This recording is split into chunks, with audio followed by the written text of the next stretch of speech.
Okay, let's move on now to the other use of star clusters, which is how to probe stellar dynamics. And they provide a really neat laboratory for Newtonian dynamics of many, many bodies. Solar system is good when you essentially have a whole lot of two-body problems because only one mass matters, the one in the middle. But here, all stars are more or less equal. And you can think of it as a scoop of self-gravitating molecules or atoms and subject to statistical mechanics. So, in fact, what will happen is that stars closest to the core will be those with lowest energies that sink down to the bottom of the potential well.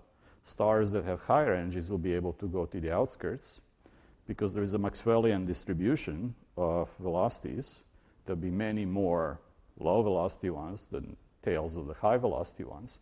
And so, therefore, cluster will be concentrated to the middle. Now, they do not start nice and round like this. You've seen pictures of open clusters. They're kind of irregular. So what happens is that as stars go by each other, they exchange energies. And until the whole thing kind of comes into a thermal equilibrium. Now, there is a certain length of time that requires to do this. Usually, it's like hundreds of millions of years. And if you can wait long enough, then the cluster will relax into what will be essentially a gas of stars interacting through their own gravitational field. But other interesting things happen as well, so-called core collapse. And then clusters don't live in a vacuum. Well, yeah, they do, but in a sense, there are other things near them, most notably their host galaxy. And the interaction with the gravitational field of the host galaxy can also change their evolution in profound ways. So here are some of the basic numbers. Typical open cluster has 100 stars. And globular cluster is 100,000, and elliptical galaxy, more like 100 billion. The typical sizes in parsecs are not terribly different.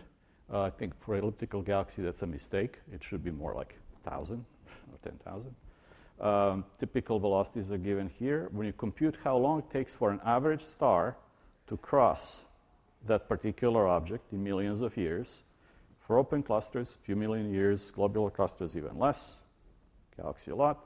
But then when you do proper dynamical computation to figure out how long will it take for those gas of stars to come into their thermal equilibrium, to relax, turns out those numbers are some millions of years for open clusters, hundreds of millions for a globular cluster, and many orders of magnitude more than the age of the universe for elliptical galaxies.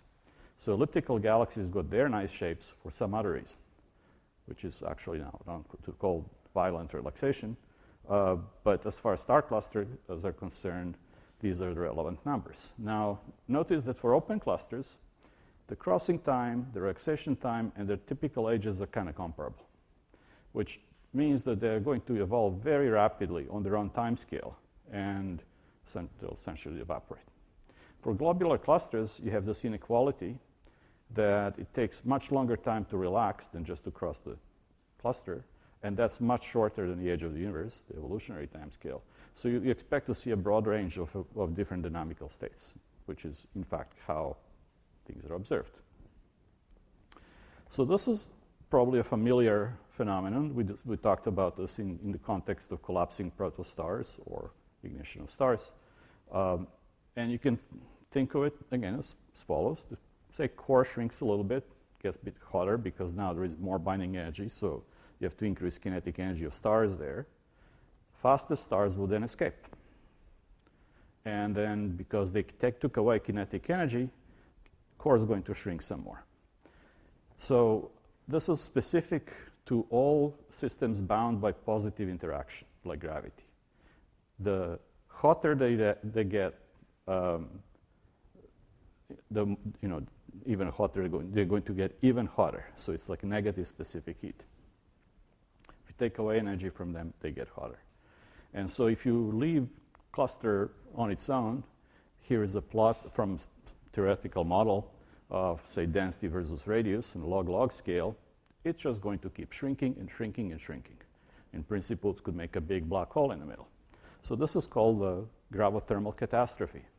Now, in stars, thermonuclear reactions ignite, provide the energy that replenishes kinetic energy that was lost by fast particles, and that stops the collapse. In globular clusters, there are no thermonuclear reactions, but turns out there is a source of energy, and that's hard binaries.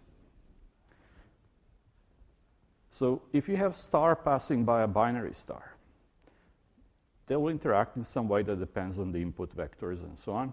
And the passing by star can maybe gain some kinetic energy at the expense of the binary, or maybe give some kinetic energy to the binary, make it a little looser, and everything will happen. But it turns out that tightly bound binaries, so-called hard binaries, their binding energy is much larger, module of the sign, than the average binding energy in cluster, that they're excellent way of giving away the energy. Then they get a little tighter. So the binary keeps shrinking slowly, giving a little kick to stars that come by, on average, and so in a sense serves as a source of energy. Now, if you start collapsing a cluster, you're going to generate some binaries because of tidal capture. Some of them will be already there present. And so in some sense, cluster would then generate its own source of energy. So this has been occupying theorists for quite a long time. Now, the external processes are also important. You look at a globular cluster. It's zipping around the galaxy in some distant orbit, crosses the disk. Every time it crosses through the disk or the bulge, it undergoes a little shock. It's the same thing as if when you're driving over a speed bump, that suddenly there is a little extra impulse of energy. And the faster you go, the more you're going to bang your head into the car. So the same thing now happens to the clusters.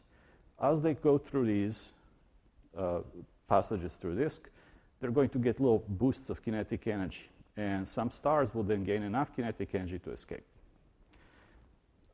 Even if that wasn't the case in terms of the shocks, just because of the random distribution, there'll be some stars in the tail of the Maxwellian distribution. They'll get far enough. They'll get so far so that the gravitational field of the galaxy is now stronger than the one of the cluster. Once that becomes the case, they will now belong to the galaxy. So stars essentially evaporate from clusters, just like hottest molecules would evaporate from liquid, right? Stars evaporate from star clusters. And in case of the disk clusters, those tidal shocks are provided by passing by giant molecular clouds, which tend to have masses like million solar masses, and they can give a little kick to the open cluster stars, which is why open clusters get dissolved so quickly. So stars from globular clusters then end up populating galactic halo and bulge. Stars from open clusters get to populate galactic disk. We now think that every star was born in a cluster of some sort some time ago. And many of those clusters have been completely evaporated away. This is how galaxies are made.